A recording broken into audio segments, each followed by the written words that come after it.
What's up, everybody? It's your boy Fluffinutta back at it again with another video, and today I'm coming at you guys with a different style of video that I'm not really used to doing on my channel. This channel usually is more for gaming and music, but I decided to take a little bit of a look at the Acolyte show. For those of you who don't know, the Acolyte is a new show from Star Wars made by Disney that released recently, and they just finished wrapping up the last episode, and I've got some thoughts and opinions on the entire series as a whole, so I'd like to share you my opinions today.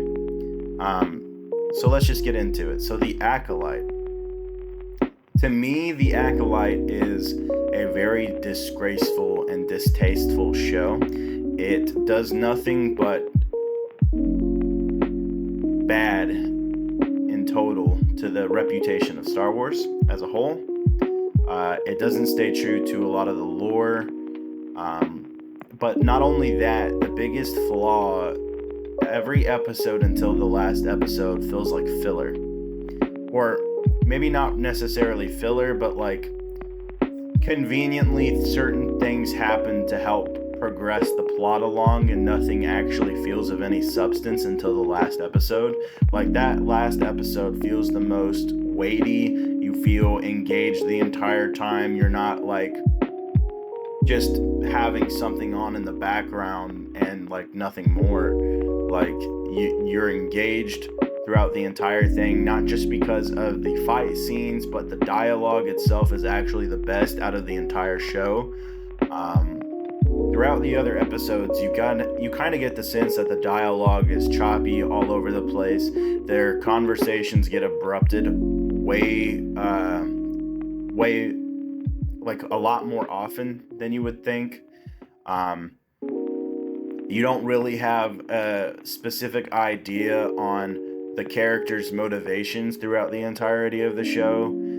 It's all over the place, especially with the two main characters. 1 minute, May will be wanting to kill her sister, then she's back to being, goody-goody, then she's like doing things for her master, but then she betrays the master and then's going to turn herself into the Jedi, but when the Jedi get there, she doesn't decide to do any of that and goes back to being her old self and decides to get into a fight with them and run away. Like, in all honesty, you don't really care so much for Osha or May, and by the time it gets to the end, a lot of it kind of feels predictable for Osha, but they don't really do anything with May. May, throughout the entire series, gets the short end of the stick. She's just kind of there to be there. She's not even the most threatening. On top of that, she doesn't even have a wholesome conclusion. She just kind of gets thrown off to the side, which sucks, because like they portray it as they're twins, and so each twin should have a unique, like, for example, Luke and Leia, yes, they're twins and the main story is about Luke, but they still make you care for Leia, and she still has an importance other than flipping back and forth. She has goals and ambitions throughout the entire thing, just as much as Luke has different goals throughout the entire thing. You don't get a sense of what May actually wants until she straight up tells you, but then when she tells you those things, it's completely out of left field. There's nothing building up to it. It's just random. And then Osha's just kind of getting thrown into the middle of all this stuff. She's not even the most important characters on the scene, like, throughout the entire thing, until she gets there with Kamir, after May takes Osha's place, and then she takes the place of May and becomes the Acolyte, and you kind of already could tell that's where that was going, but May, it felt like maybe she should be turned to the light side towards the end, but then they don't really do that, and then, like, okay, they all three escape with each other, but oh wait, now we all need to just split up instead of all three going together. Doesn't really make any sense. Why couldn't they have all gone together? There's nothing really explaining why they can't. She just offers to stay behind. Why? they're not going to be able to find them if they all just leave. But I guess to set up season 2, they had to have May there. There's no reasoning for it, but it makes absolutely no sense whatsoever.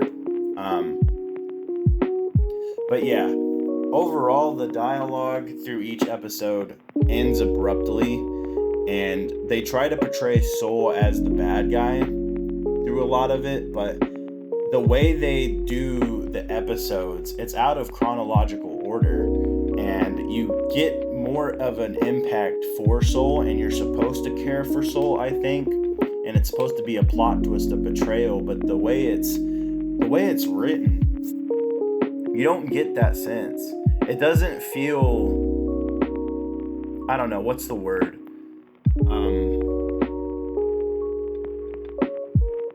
I don't know, like by the time you get to that point, you can kind of see that's where it's leading up to, because they bash it over your head like multiple times that like Soul's the bad guy, Soul's the bad guy, Soul's the bad guy. But when you find out what Soul did, he has every justification for doing what he did. Sure, he lied about it, but I mean, to be fair, look at how May reacted just by being there and sawing her mom turn into this dark being of smoke.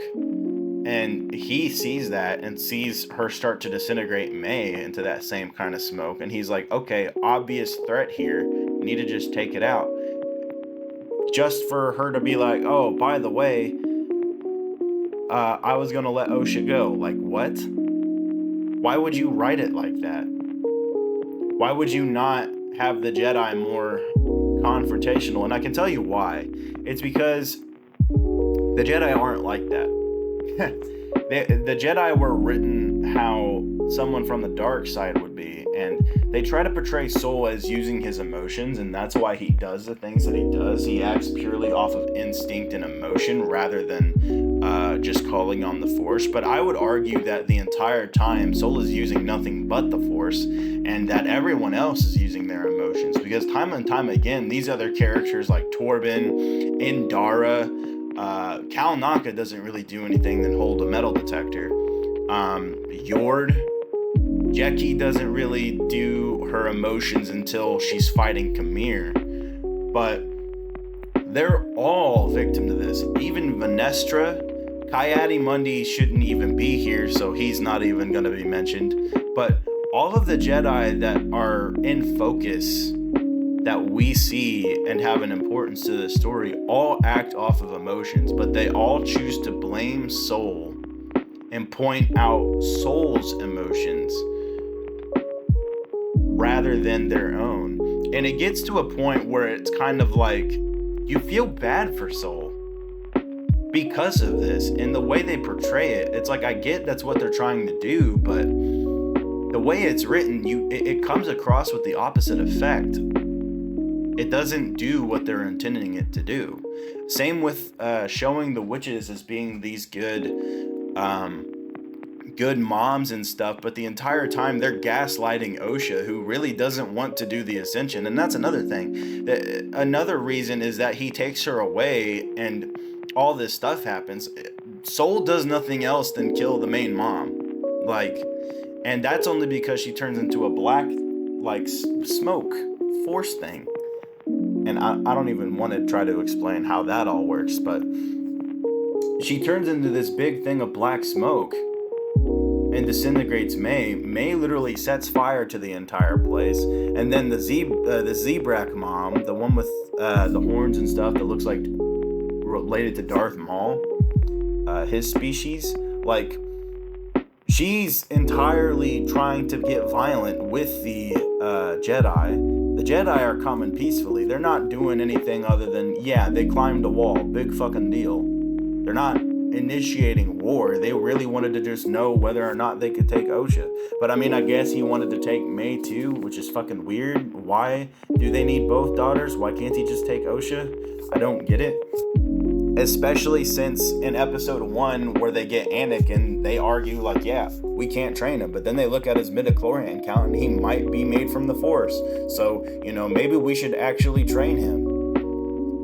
But, I mean, to be fair, they were still reluctant to train him too, but if you're already going to just throw that lore outside of the window, why does it fucking matter then? Why bring it back in? It doesn't make sense. If you're already going to take away Anakin being made from the Force and being the potential to be the chosen one, why even make it a problem that, you know, the Jedi can't train somebody that old?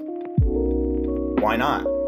They train her anyway. She gets trained as a Jedi. It's said time and time again that she does become the Padawan to Soul. So I really don't get that. She gets her dream. It's the council that decides to not continue her training. Unless that was a lie, and if that's so, it really doesn't make any sense why they would say that, because Yord remembers growing up with Osha and her training as a youngling. So, what? It's all kind of like teeter-tottering back and forth. Kind of like another example, the mom, Anastasia, throughout the entire episode 3 and even a little bit of episode 4, she's, you know, on Osha's side. The Zebrak's like, she's left again. She doesn't want to be here. She's getting too explorative. She doesn't want to stay within the confines that we've set for her. And then the Anastasia is like, well, she's just a child. You know, she's bound to do this. She's just testing her limits. And then Osha is like, yeah, I really don't want to do the Ascension. I'm not sure that I want to be a witch. And she's kind of like, well, didn't ask. You just need to love your sister and, you know, take part of this because you really don't have any other choice. Pretty much just, I'm paraphrasing here, but she pretty much gaslights Osha into doing it without having any other option. If the Jedi didn't come, she would have done the Ascension. She literally says, I do. And you can tell in her voice that she doesn't want to do it still. She's hesitant. Like, throughout the entire episode 3, you get the sense that she doesn't want to do it. But she still does it anyway. It's like they pick and choose what's good and what's bad when it doesn't make any sense to the story as a whole. It's like, I get there's certain things that they wanted to do, but the vision is blurry. It's not a clear vision, and it's not put together in a way to make it make sense. The more you try to look at it without just, you know, having it play on in the background and accepting this is what it is, and like, you know, you really listen and get engaged to it, it takes you out of it because it leaves you with more questions than it does like actual resolutions to a lot of these things. And that's a big problem from a writing standpoint. From a casual fan, lore aside, if this is just a straight up TV show with nothing to do with Star Wars, this is very convoluted. Like, I don't understand how this was greenlit and accepted to the point that Kathleen Kennedy cried while watching it or reading the script or whatever. It's horrible from a writing standpoint. You don't get a sense of connection to any of these characters, arguably except Soul and Kamir, who is Smilo Rin. Those two steal the scenes every time they're on screen. And by the time you get to the whole betrayal with Osha and Soul, it doesn't feel like it was worth anything. You feel bad for Soul that he dies more than Osha turning to the dark side. I don't know. It's like, furthermore,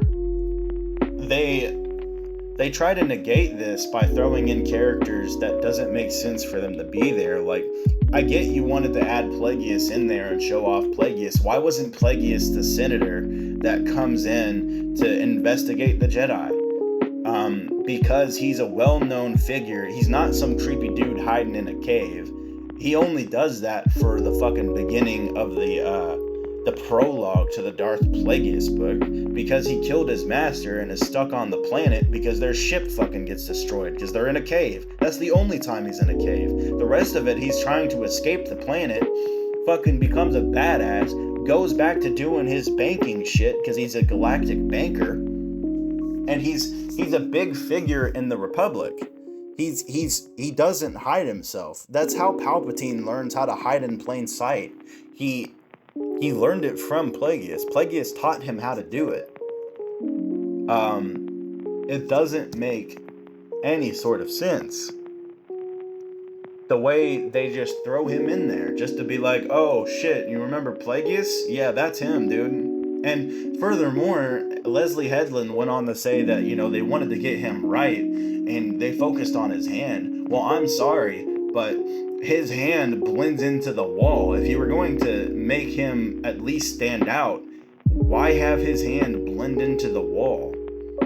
Like, you can see the top part of his hand when he's staring outside of the cave, but once you start looking towards the bottom of his hand, the way that it's placed, it just blends in. Bad CGI, dude. Like, what the fuck? You can't even get the lighting right to make his hand not look the same color as the wall, or even still get some sort of like coloring difference on the cave to make his hand pop out. Like, dude. From an artist perspective, that shit's just bad, but $180 million went on this show? Excuse me? And then on top of that, throughout the entire show, nobody goes to the Jedi Council about any of this. And it begs the question, why even put Yoda in at the end anyway, when it does nothing than just break episode 1 even further? Nothing they can do from this point can fix the damage they've done to the stuff said in episode 1 without making the Jedis look like dicks. I don't get it. I don't get what the vision was. I don't get what the full clear vision was throughout the entire series. You can get bits and pieces of what they were going for, but none of it ever sticks to landing. It's very, very tasteless, very disingenuous to Star Wars as a whole, and if I had to rate this series overall, I would give it a solid 4 out of 10. This was the worst Star Wars media that I have seen in a very, very long time. I didn't think it could get worse than The Last Jedi or The Rise of Skywalker, but they sure as hell found a way to do it. I mean, it's got little chunks of candy wrapped around fucking heaps of dog shit. Like, if I had to say a favorite episode, it would say episode 8 because it's the most immersive. It does the most unique things that feel true to Star Wars. But even still, there's some dialogue moments and some inconsistencies in that episode that I can recognize that still makes it, suck, but you can push through that one the most, arguably, out of any of the other episodes. Every other episode has like a gripe factor to it. I mean, look, the beginning started off strong. You can kind of see what they were trying to do in episode 1. You can give it the benefit of the doubt because this is the start of something new. So, it has time to breathe throughout the other episodes. Episode 2, it's a little bit less, strong, but it's not entirely bad. Some of the dialogue is still weird. I'll put an example of that on screen here.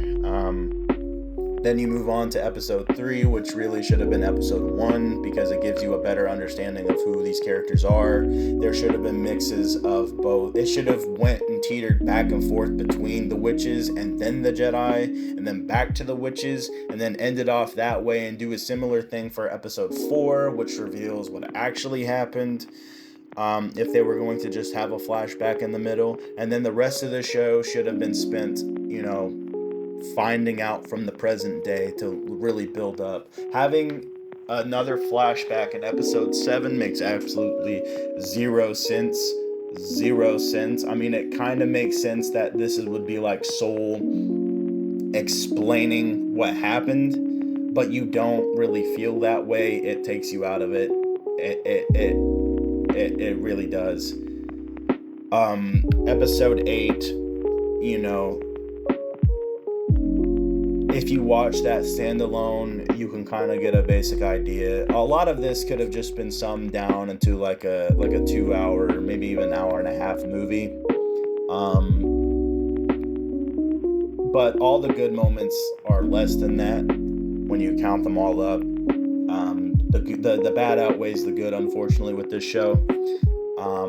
Episode 5 has a really good fight scene, but you can't really see a lot of it because it's dark and the trees are blocking a lot of it, which doesn't make a lot of sense. But I would still rate that fight scene as a solid 7 out of 10. Good fight scene, solid fight scene. Actually, maybe a 7.5 because I prefer the one in episode 8 a lot more. It's just so much better. Oh, and another thing, what's the deal with the lightsaber changing to red out of nowhere? Anakin's didn't change like that. That's kind of interesting. I like that idea that Anakin kills a bunch of younglings and stuff, but his lightsaber still stays blue. Right? Like, if that's the case, why didn't he have the same lightsaber? Why does Luke end up with the blue one? Why couldn't he have just kept that lightsaber and made it Darth Vader's? If we're going to really look at it, like, shouldn't his lightsaber be red? At that point, Obi-Wan wouldn't have any reason to pick it up. So, does it just not work that way for Anakin? I don't get it. Oh, why?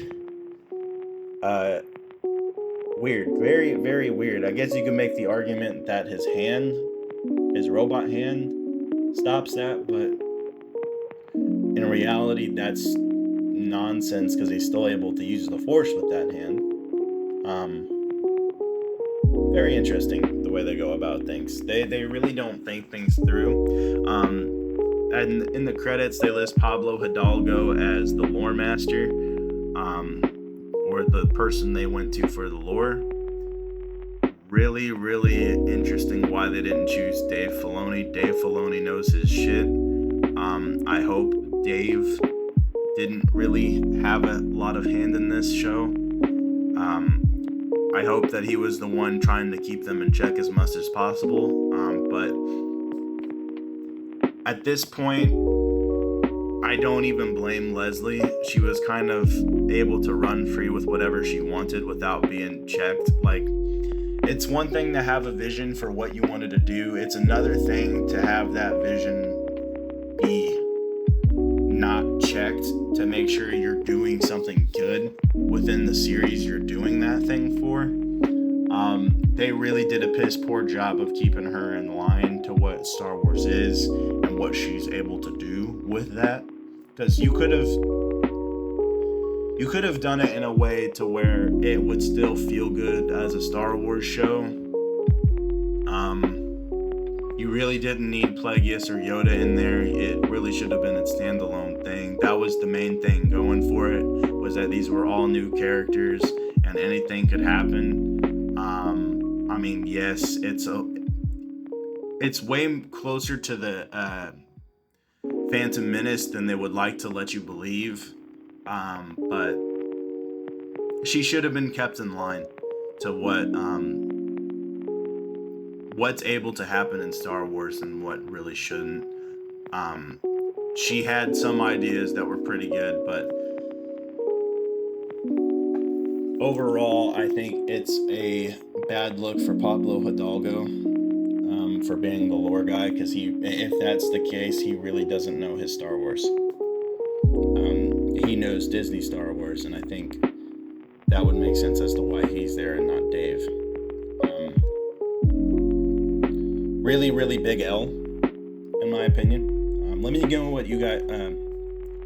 Let me know what you guys think down in the comments below. Was I right? Was I wrong? Let me know how you felt about it. If you do enjoy the Acolyte, let me know why. Give me some reasons why. If I've missed some things that I need to look back on, just let me know down in the comments.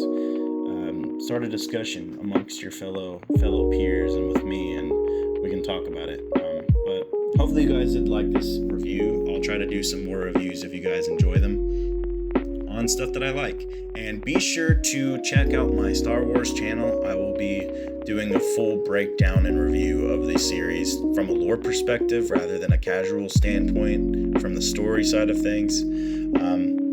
I don't really want to do a story breakdown here. I want to keep it short and simple, and I feel like I've said a lot of the main talking points that I've needed to. So, anyways, that's all I got for you guys today. Yeah, I'll see you in the next video. Deuces, everybody. Bye-bye.